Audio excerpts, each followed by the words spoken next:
Rouse's Markets is voted best grocery store in New Orleans, best grocery store in Baton Rouge, Mississippi, Gulf Coast, Thibodeau, Houma, Hammond, Lake Charles, Mobile, year after year. Thank you for choosing us best grocery store on the Gulf Coast. Number one. Thank you. Thank you. The number one grocery store In Mississippi, Alabama, Louisiana. 1 million customers a week can't be wrong. Welcome to Rouse's.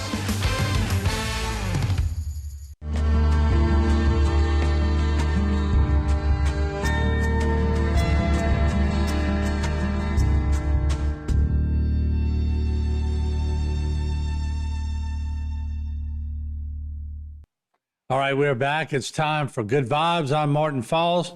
This over there is Debbie Cox DeNova. How are you? I'm doing well. How are you? I'm doing good. You getting your shopping done? Sort of. All right. I've got a lot to do. That means no. All right. I love this topic. And everybody who's watching this show will love this topic because everybody has fake friends. Yeah. Everybody. So identifying fake friends. Yeah. I can't wait to hear how to do this because most people know, they just don't admit it, right? Okay. So yes, that's a very, very good point because typically if you have a friend that's not fake, you're not probably questioning them. This is not to say that if you're questioning that it's always the case that they're fake. But it's a big red flag that if you're questioning it, then, and that's actually number one of 10 items here that we're going to look at that are red flags to the friendships that you hold. Now, why is this so important? It's because this is the number one determinant. The quality of your friendships is the number one determinant for your health and well-being. We are so socially wired, right? We talked about this before. And you can be in a group of friends that actually make you feel lonely. And we already know we have a loneliness epidemic. There's a lot of disconnection. So it's really important that you evaluate your friendships. This is not a call to be paranoid and to look at everybody through a scrutinizing lens, like, are you real or are you fake? But being able to give yourself permission to evaluate your friendships because they could be taking up space in your social circle at your table where genuine friendships could be that actually feed you and make you feel well, because the opposite is also true. If you have fake friends at your table, it can actually be very damaging to your health. So everything that is good about real friendships for your health and well-being, the opposite is true whenever you have someone who's posing as a friend, but not really actually a friend.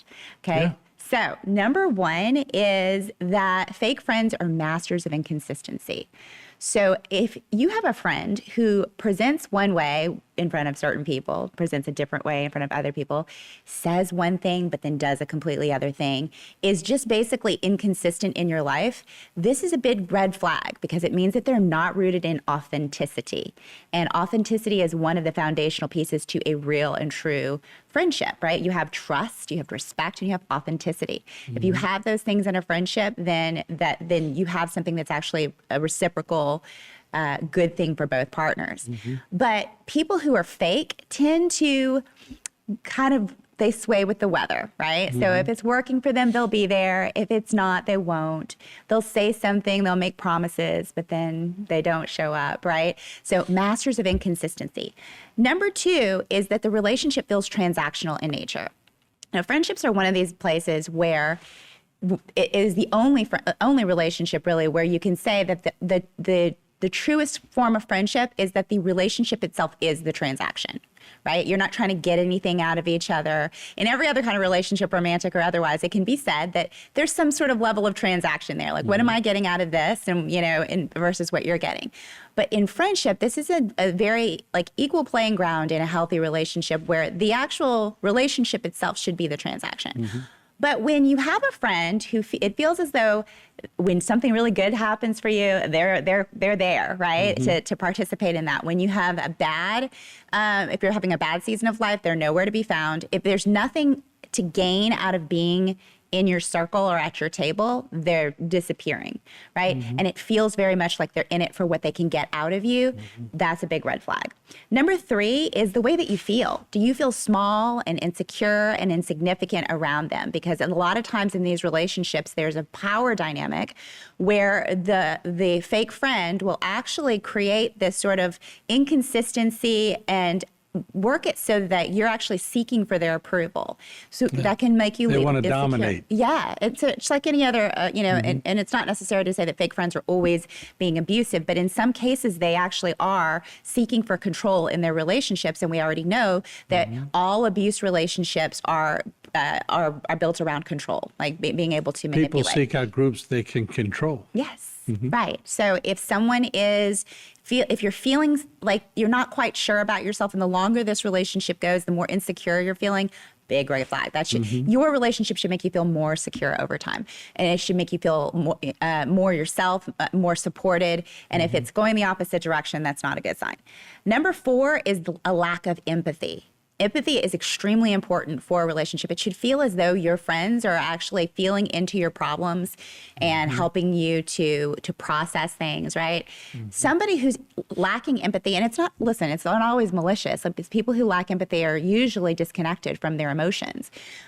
It feels like they're going through the motion even when they express concern, or they're invalidating it, like you're making a big deal out of it, or it'll be okay, and it just doesn't insincerity, right? It feels insincere. It feels like if it doesn't have anything to do with them, they're really not that interested, and you know that feeling. So sometimes people understand that it's appropriate to say, "Oh, I'm sorry you're going through that," but if it doesn't feel rooted in something, pay attention to that, because They're there, but it's an inconvenience for them to be there. For sure. And so what happens then is if someone's unable to or unwilling to express empathy in a relationship, then usually the relationship is built on maintaining surface level, how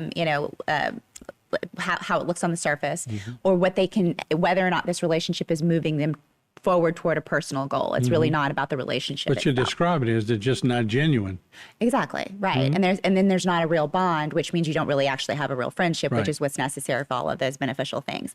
Number 5 is that they undermine your trust. Someone who's sharing your secrets, gossiping about you, saying negative things about you, and damaging your reputation behind your back. If you don't have trust in a relationship, then you don't actually have a relationship. So watch for behaviors. Are they gossiping to you about their other close friends? Because in all likelihood, we've talked about that before, they're probably gossiping about you too. Yep. They cannot be trusted. Okay. So after the what break, we'll do, go- let's take a break, come back for the remainder. Yes. All right, good topic. We'll be right back. Everybody's got somebody in their life. Tune in for part 2.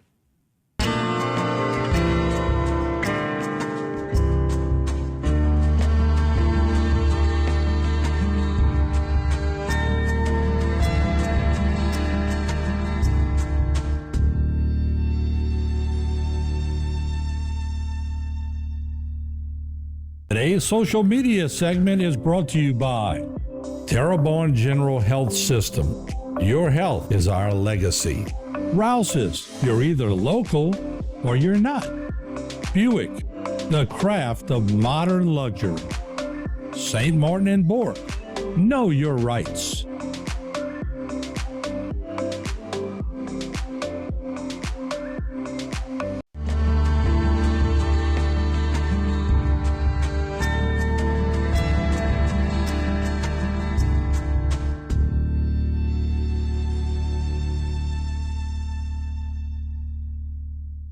All right, we're back, and I'm with Debbie Cox DeNova. We're talking about identifying fake friends.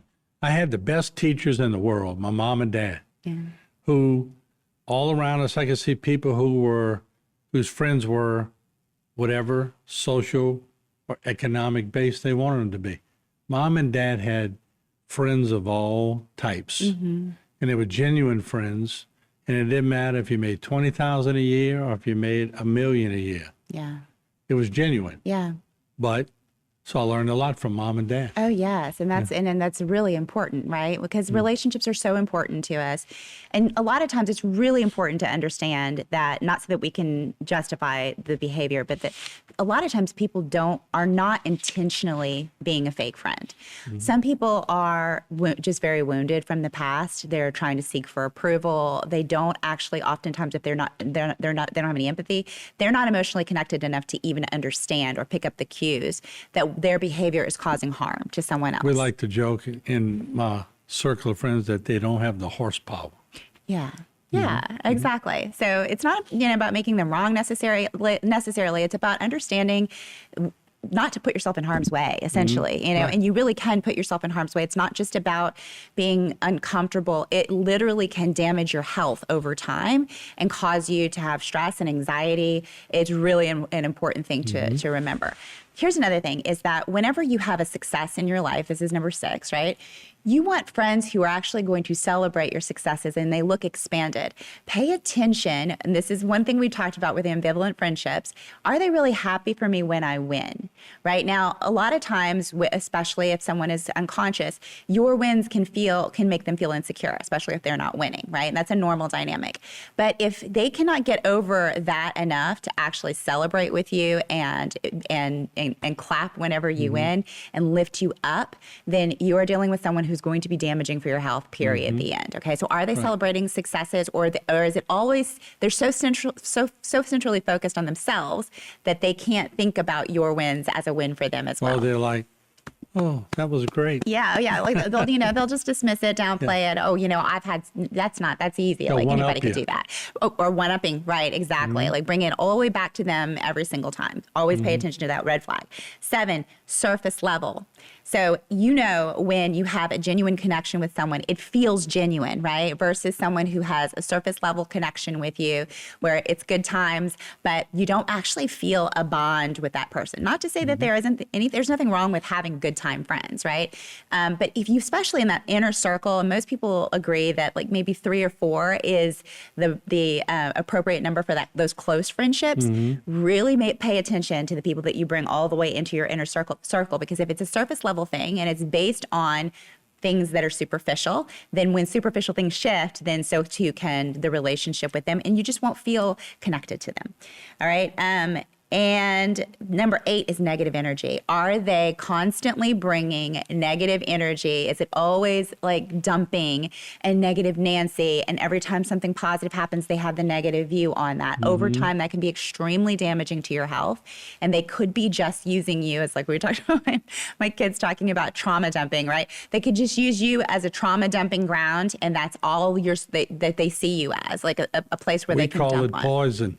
Yes, because it is. It literally is They're going to be like toxic. poison. Yes, it's going to be poison to your system over time. So watch for somebody who actually generates a feeling of negativity. Like we talked about before, a true friendship should leave you feeling elevated, more yourself, more expanded. If you feel drained out when you hang out with somebody on a regular basis, if you feel like you have to course correct and the only time that you actually have energy to talk to this person is when you're filled up, that's a big red flag, okay? A good, healthy relationship should be a reciprocal relationship where both people feel filled up, seen, heard, validated, and appreciated when they spend time together.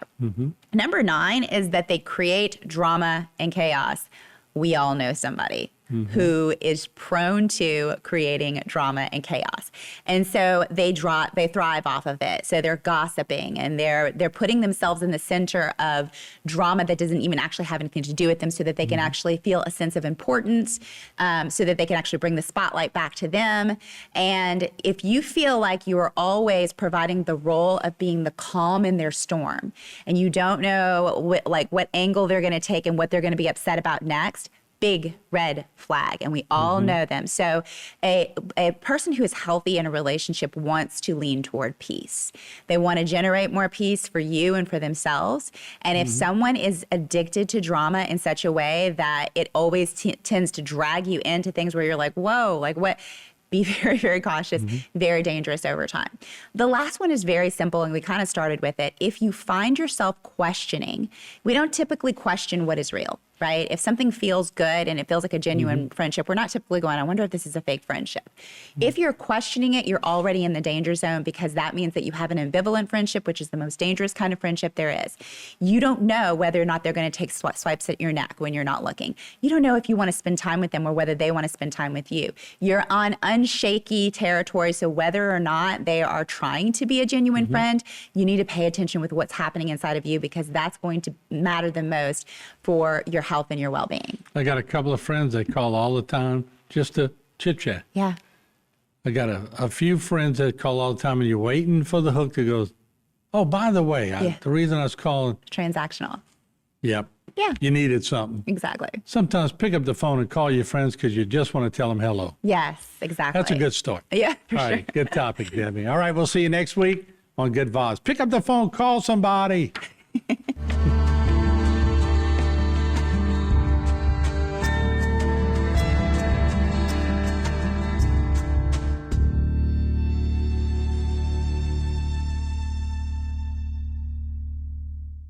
Today's social media segment is brought to you by Alford and Associates for all of your insurance needs. CIS, Cardiovascular Institute of the South, the highest quality cardiovascular care available. Barker Honda, the Barker family tradition of quality.